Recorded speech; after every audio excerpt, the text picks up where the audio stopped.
We've been hearing from the Grand Marshals of today's World Pride Parade, talking about all the excitement leading up to what is happening, the meaning behind all of this, and the fact that we're just happy to have all these great people in our city. That's right. You're talking Laverne Cox, Renee Sapp, Deacon McCubbin. What a special honor for them as well. And we're honored to also have Ra Amin here with us, who is the Advisory Neighborhood Commissioner for the Brookland neighborhood. And also with the, you're producing the Gay Black History Commission. You're working on a big project. Yeah, we are working on a really big project. What we're out to do right now is to archive D.C. gay black history. D.C. has done a really great job at archiving gay history, but what we found out is that we could do a better job with archiving gay black D.C. history, because black gay D.C. history is D.C. history. So we have an initiative out now that we're going to actually capture some of those voices. So we have a Voice of Witness program out there. We're going to actually capture some of those voices right now while they're still here, getting those people that were living history and making history here in the D.C. in the last 50 years. Why has it been so hard, you think, to capture that part of the gay rights movement? Yeah, I think that's really a good question, a very interesting question. I think the reason why it's been so hard to capture it is because a lot of times, like, gay, black folk in D.C. live in intersections, right? So there's all these different ways that they have to navigate their lives. And so it's not as easy sometimes and not as simple. And a lot of times their lives aren't really in the DuPont Logan Circle area. So that's one of the things that we're going to set out to do. We're going to capture that history, a lot of that history that did not take place in the DuPont area of the city, because DC gay black history was happening all over DC, but especially in like Ward 7 and 8 and 5. There's always been a presence of gay history, gay going on in every ward in the city. But a lot of what was happening in the black community was done east of the river and in other wards. So that's what we're out to do here.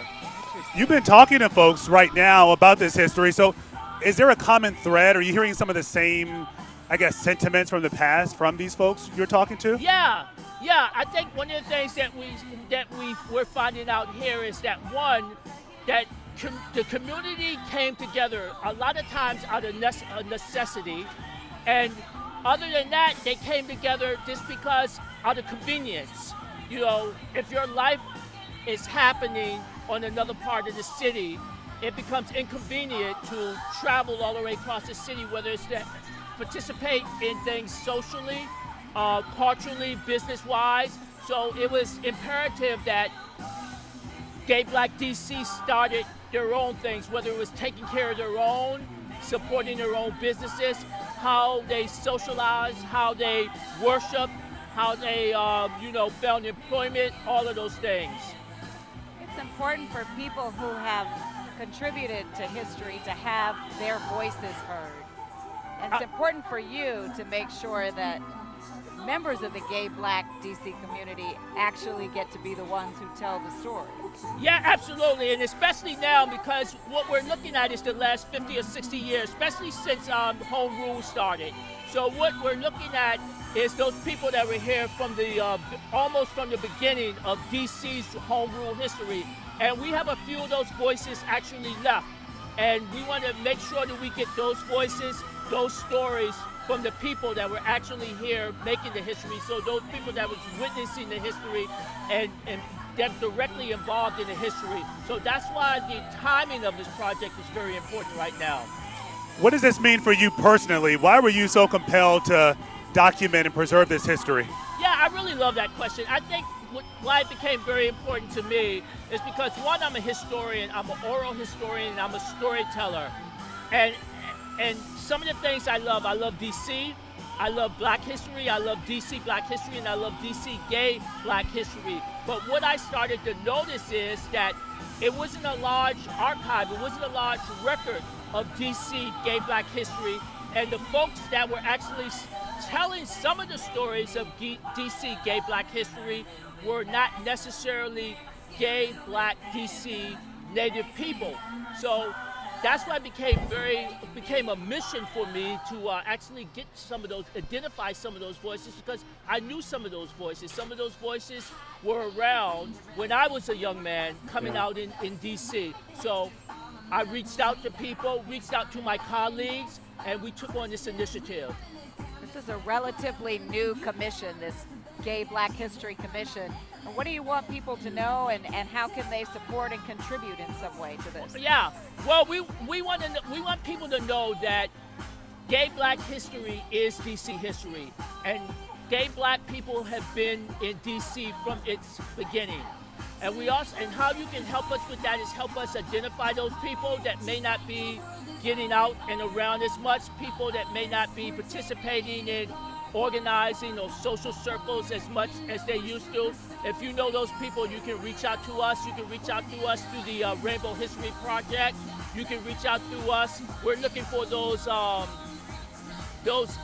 black gay elected officials over the last 50 years. Something that became very important to our work is that we're very proud that we now have a out black council person now. And that's a really big deal, and we have a lot of talk about that. But one of the things that we identified, there's always been a gay black elected officials in D.C. since the beginning, since D.C. started electing its own body. And those officials have been ANC commissioners. So one of the initiatives that we took on approximately 2 years ago is highlighting some of those gay black commissioners. So we want to find some of those. We found a few, but we know there's a lot more out there. We want to celebrate some of the things like the last 40 years of how Gay Black D.C. took care of their own during the HIV/AIDS epidemic. We want to look at things how Gay Black D.C. worships, how they celebrate. Yeah, so those are some of the things. Those are some of the things that we want to do by the council. Such important stories to tell, but you know what we hear?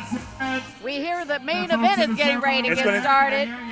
So Ra Amin, thank you for your time. Thank you for your important mission. Yeah. And we look forward to telling some of those stories.